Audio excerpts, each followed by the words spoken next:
असीम और प्राचीन, निर्मम और पथरीले भूदृश्य की आगोश में समाया। प्रकृति की कोमल छटा में बसा जमींदोज होता यह किला। संघर्ष और बलिदान के किस्से सुनाने को बेकरार है। किस्से उस जंगल के जहां गूंजती है हुंकार वीरों और डकैतों की। आज भी मेहमान की चाय में यहां सिर्फ दूध होता है। कहते हैं यहां के पानी में ही बगावत है।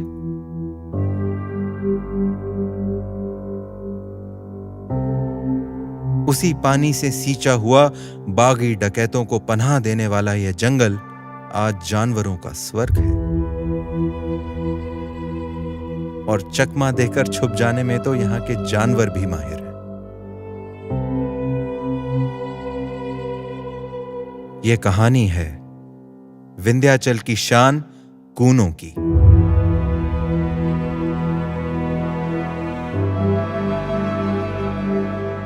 ,750 वर्ग किलोमीटर में फैला कूनो राष्ट्रीय उद्यान, दीवाना बना देने वाले दृश्य, हर मोड़ पर रहस्य और रोमांच, शर्मीले जंगली जानवरों का घर कूनो। आज कूनो जैसा दिख रहा है, उसके पीछे कई कहानियां हैं। पार्क के टिकटोली गेट में प्रवेश करते ही बब्बर शेर को यहां लाए जाने की बातें शुरू हो जाती हैं। और क्यों ना हो, एक वह समय था जब एशियाटिक लायन तुर्की से लेकर मध्य भारत तक राज करते थे। पर बदलते समय के साथ इंसानों की बस्ती बढ़ती चली गई और बब्बर शेर का साम्राज्य केवल गुजरात के गिर में सिमट कर रह गया। और एक दिन ऐसा आया जब 20 से भी कम शेर गिने जा सके। जूनागढ़ नवाब ने फौरन शिकार पर पाबंदी लगा दी और फिर साल दर साल इनकी आबादी बढ़ने लगी। मगर आज समस्या कुछ और ही है। अब इन्हें सबसे बड़ा खतरा खुद से है। आज जितने भी लायन गिर में हैं, सब उन्हीं 18 से 20 बचे हुए शेरों के वंशज हैं। इससे कई तरह की जेनेटिक बीमारी होने का खतरा है। एक ही जंगल में 500 से ज्यादा लायन, किसी महामारी के फैलने पर इन्हें सुरक्षित रखना लगभग नामुमकिन होगा। भाई बब्बर शेर है, ये नहीं मानते आपके सोशल डिस्टेंसिंग को।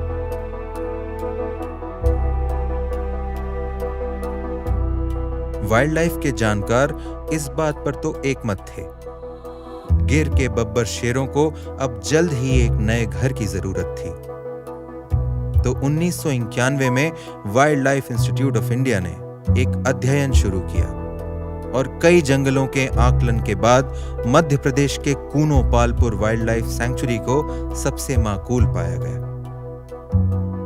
यहां का मौसम और माहौल दोनों ही काफी कुछ सासन गिर जैसा था। शेर को नया घर देना था, उसके पुराने घर जैसा होना तो जरूरी था ना। और जनाब, लायन लाने की बात कोई नई थोड़ी है। 1920 के आसपास महाराजा माधवराव सिंधिया प्रथम पूरे लाव लश्कर के साथ अफ्रीका से कुछ लायन यहां ले आए थे।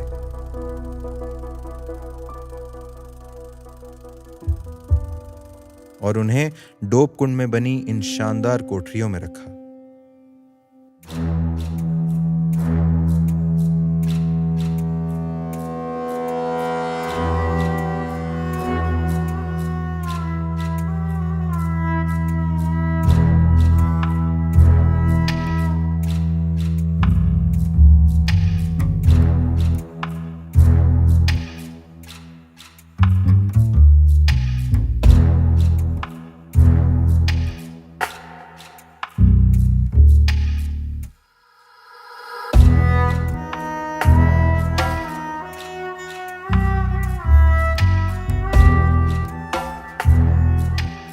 उनका सपना था इन्हें खुले जंगल में छोड़े ताकि इस भूदृश्य में बब्बर शेर की आबादी को दोबारा स्थापित किया जा सके।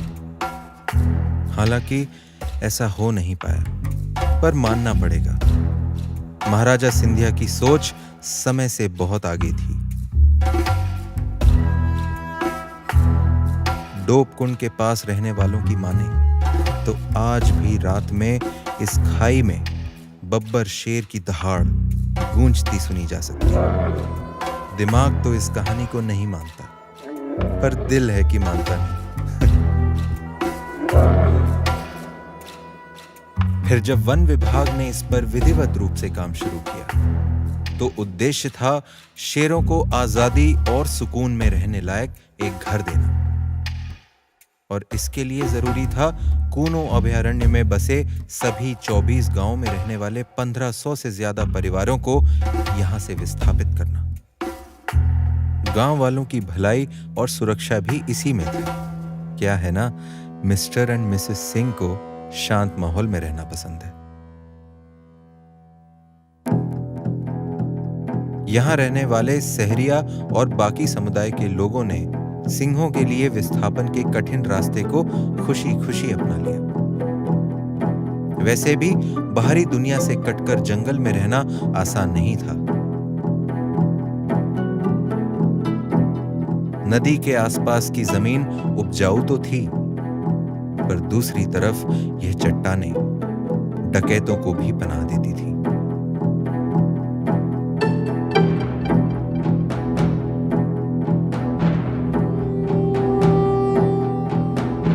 कई खौफनाक किस्से हैं जब अपनी बहू बेटियों की लाज बचाने के लिए रातों रात गांव खाली कर दिए गए।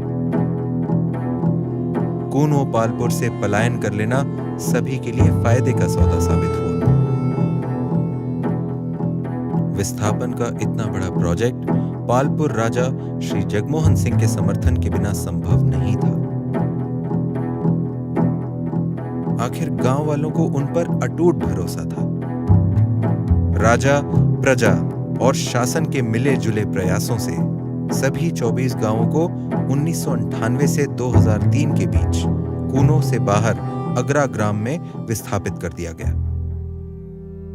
धीरे धीरे इन छोटे छोटे गांवों और टोलों से आए लोगों ने अगरा को केंद्र बनाकर आसपास की जगहों में अपना घर दोबारा बसा लिया। सहरिया समुदाय के लोग वैसे काफी सादगी से रहना पसंद करते हैं और एक ही बड़े गांव को केंद्र बनाकर यहां सिंचाई और बिजली की व्यवस्था करने में वन विभाग भी ज्यादा कुशलता से काम कर पाया।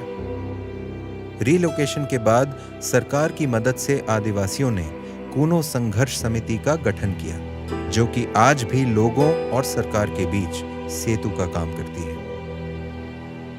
आज पलटकर जंगल की तरफ देखें तो गांव के कुछ निशान बाकी हैं,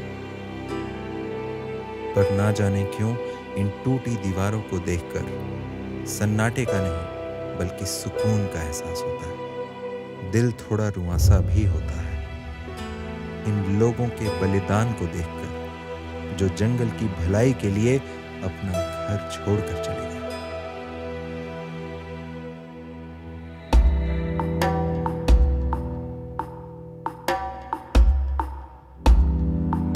और भी बहुत कुछ है जो पीछे छूट गया और इतिहास का हिस्सा बन गया। जैसे 500 वर्षों का इतिहास खुद में समाये पालपुर गढ़ी। कूनो नदी के किनारे बना यह किला कभी चंद्रवंशी राजा बल बहादुर सिंह की राजधानी था। उन्होंने यहां लगभग 1666 में अपना साम्राज्य स्थापित किया। कई लड़ाइयां देखी हैं इन दीवारों ने। सूर्यास्त के समय किले का नजारा तो देखते ही बनता है।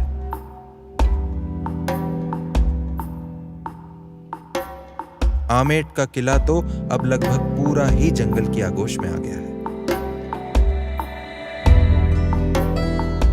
भव्य और विस्मयकारी मैटोनी किले को देखकर तो समझ ही नहीं आता जंगल ज्यादा पुराना है या किला।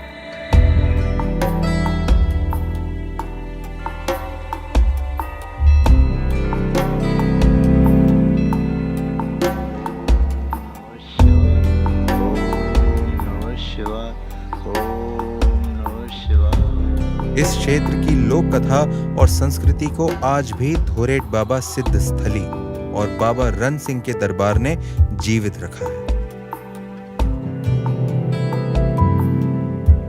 ये आंखें अपने नए शासक का इंतजार करते करते अब बहुत बूढ़ी हो गई हैं।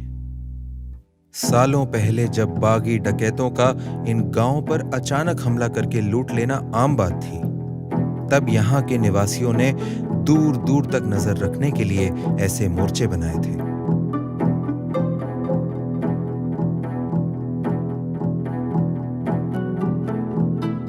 चौबीस घंटे मोर्चे पर पहरेदार तैनात रहते और दुश्मन को दूर से ही आता देख रहवासियों को सचेत कर दिया जाता।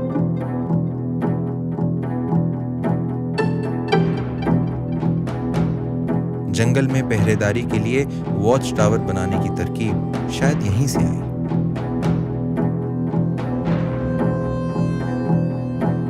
गहरी खाई के किनारे पर 5 मंजिला इमारत बराबर ऊंचाई पर चढ़कर जंगल पर नजर रखना कमजोर दिल वालों के बस की बात नहीं।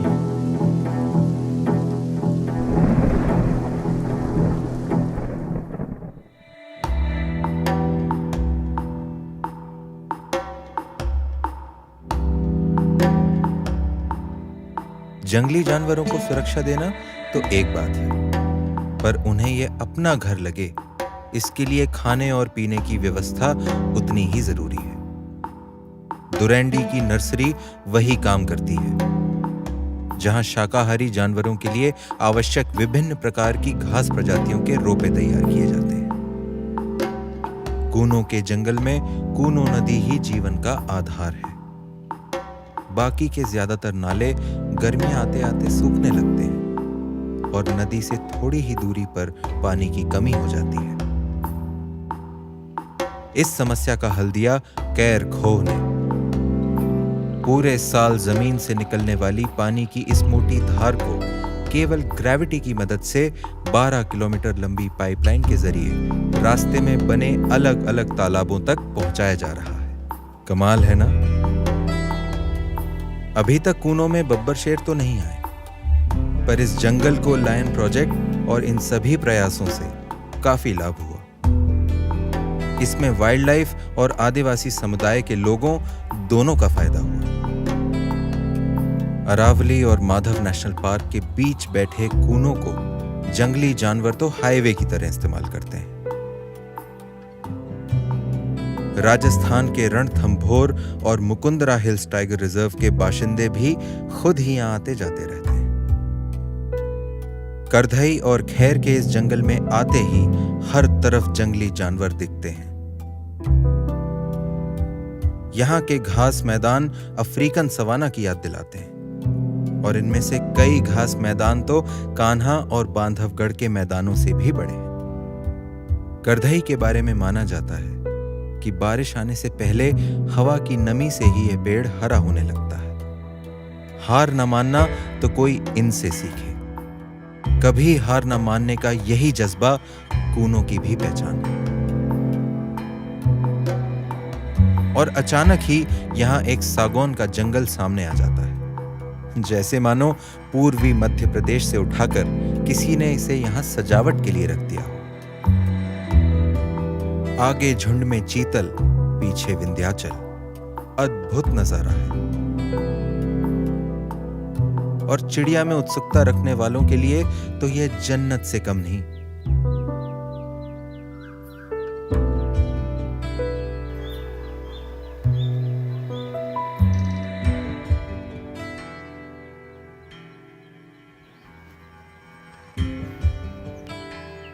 जरा दोस्ताना किस्म की है यहाँ की ड्रोंगो भी।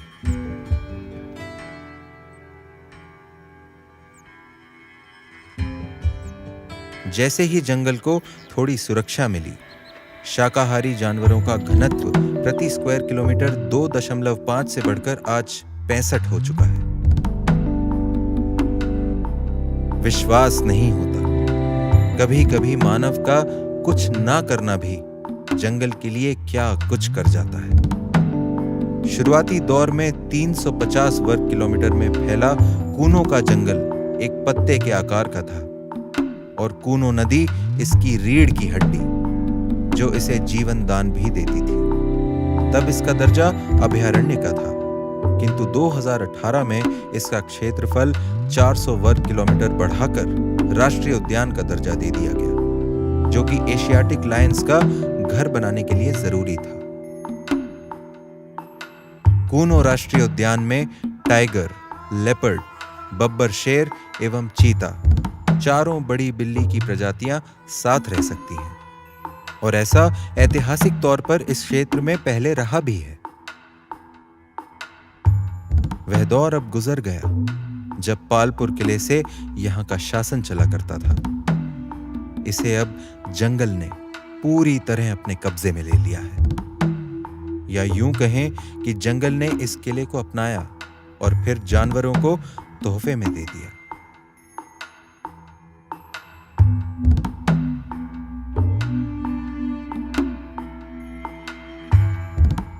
सोने सी चमकती धूप में यहां दिन भर लंगूर खेलते कूदते दिख जाते हैं, पर धूप और छांव का बड़ा गहरा रिश्ता है,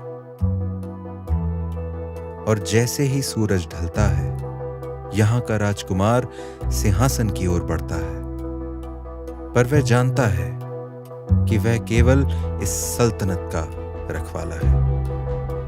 कूनो की प्रजा को अब भी इंतजार है अपने असली शासक का।